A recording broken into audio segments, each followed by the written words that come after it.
You won't believe the massive backlash these famous buildings faced when they were built. Between 1970 and 1978, America went on a wild, futuristic building spree, creating enormous megastructures that outraged the public. But which controversial project tops the list? Kicking off at number 10 is San Francisco's Sears Tower.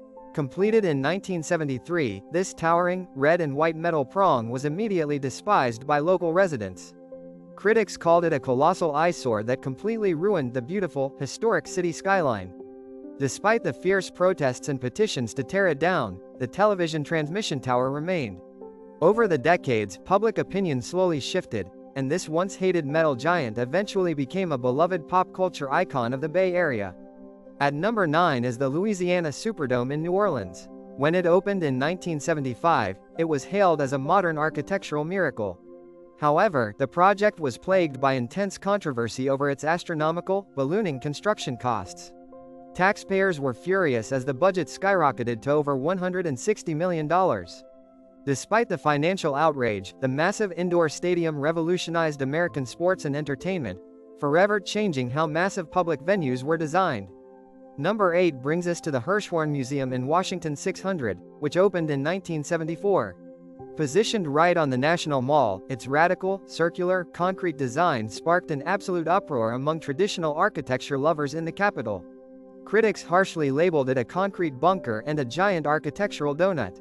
Yet, this striking modern cylinder provided the perfect dramatic contrast to the classical stone monuments nearby, making it one of the decade's most daring artistic statements. At number 7 is the dazzling Reunion Tower in Dallas, completed in 1978. Looking like a glowing dandelion or a sci-fi spaceship, the tower brought a radically futuristic aesthetic to the heart of conservative Texas. Many locals felt its geodesic dome design clashed terribly with the surrounding business district. But its spectacular nighttime light shows quickly won the city over, turning the controversial structure into the undeniable centerpiece of the Dallas skyline. Number 6 is the massive Seattle Kingdome, opening to the public in 1976. This colossal, ribbed concrete stadium was an engineering marvel, but it was immediately criticized as a gloomy, oppressive eyesore by city residents. It looked more like a giant spaceship crash landing in the city than a sports arena. Plagued by structural issues from the start, this controversial concrete dome defined Seattle's skyline for decades before meeting an explosive end years later. Breaking into the top 5 is the John F. Kennedy Center in Washington 600, which debuted in 1971. While its interior acoustics were praised, its massive, rectangular, stark white exterior faced brutal reviews from top architectural critics. Newspapers mockingly called it the world's largest shoebox, claiming it was too massive and devoid of human scale. Despite the harsh criticism of its heavy 1970s monumentalism, it successfully united the nation's performing arts under one colossal roof. At number 4 is Detroit's Renaissance Center, opened in 1977. Designed as a gleaming symbol of urban renewal, this massive cluster of mirrored glass towers was intended to save a struggling downtown economy. However, critics quickly attacked it. They pointed out that its concrete berms and complex layout made it look like an isolated, unapproachable fortress, completely disconnected from the very city streets it was supposed to revitalize. Number 3 takes us to the Empire State Plaza in Albany, New York, fully completed in 1978. The governor envisioned a majestic, futuristic government complex, but making room for it required bulldozing nearly 100 acres of historic neighborhoods. Thousands of residents were displaced to build these towering modernist slabs of marble and concrete.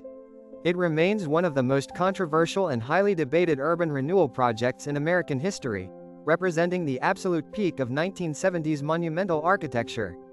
Just missing the top spot is Chicago's legendary Sears Tower, completed in 1973. Claiming the title of the tallest building in the world, its imposing, black aluminum aesthetic was meant to project unstoppable corporate dominance. Beyond its intimidating look, the tower was so massive it severely disrupted local television broadcasts. The dark, monolithic structure faced years of complaints before the city finally accepted the towering behemoth as a symbol of Chicago's strength. The most controversial 1970s megastructure is the World Trade Center in New York. Opened in 1973, the Twin Towers were initially despised by critics. Building them required the total destruction of Radio Row, a thriving historic neighborhood. Early architectural critics called the towers boring, oversized filing cabinets that ruined the skyline. Yet, over the decades, these deeply controversial steel giants transformed into the ultimate, beloved symbols of New York's incredible ambition and resilience.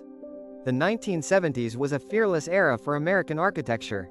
Planners pushed boundaries, ignored the critics, and built massive structures that sparked outrage but eventually defined the identities of their respective cities for generations. Fascinated by the hidden controversies of American history? Make sure to hit subscribe on Top 10 Repo for more incredible architectural countdowns.